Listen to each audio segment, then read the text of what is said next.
আর আমি যদি একটা কথাও বাণীর अगेंस्टे বলি অনিরুদ্ধকে, এমন সাফাই গাইবে যে তোমাকে আমি কি বলবো।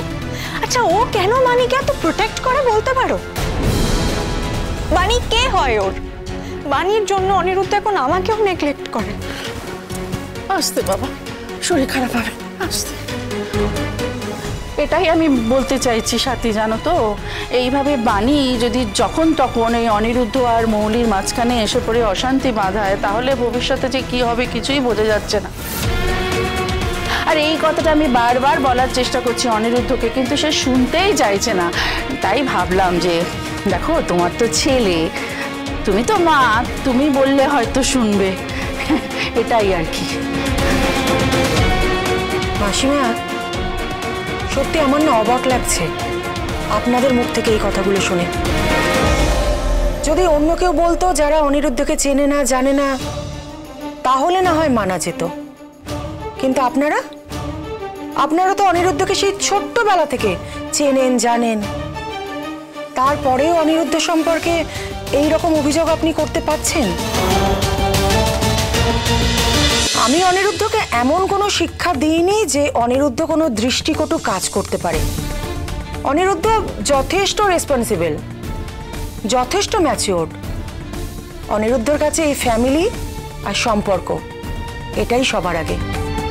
আর মাসিমা, ওই স্কুলে ভর্তি করার ব্যাপারটা যেটা বলছেন, আমি তো অনিরুদ্ধকে অনেক আগেই বলেছিলাম যে তানিয়াকে একটা ভালো স্কুলে ভর্তি করে দিতে। ইনফ্যাক্ট শুধু আমি কেন, ঈশানী, পিনাকিদা, আমরা সবাই মিলে অনিরুদ্ধকে বারবার বলেছিলাম যাতে তানিয়াকে একটা ভালো স্কুলে ব্যবস্থা করে দেয়। আমার ছেলে শুধু একটা অসহায় মা আর মেয়ের পাশে দাঁড়িয়েছে।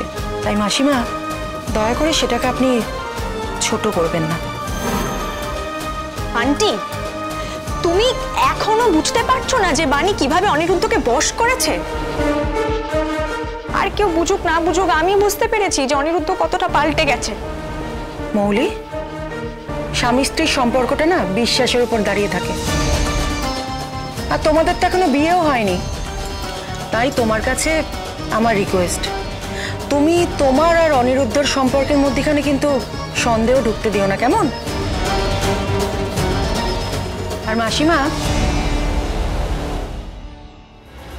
সেদিন শুনলাম যে বাণীকে আপনি চোর সন্দেহ করে অনেক অকথা কুকথা শুনিয়েছেন, কিন্তু পরে প্রমাণিত হলো যে সেটা আপনি আপনার ভুল ধারণা থেকেই বলেছেন।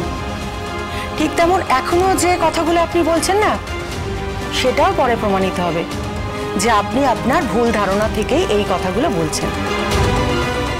শিবনাথ রায় আমার ইমেজটা এমন করে দিয়েছে না যে এবাড়ির কেউ আর আমার কথা বিশ্বাসই করে না। মাম্মাম, মাম্মাম, আজ তো মাম্মামের জন্য আইসক্রিম এনেছি, দেখলে খুব খুশি হবে। মাম্মাম, মাম্মাম কোথায় গেল?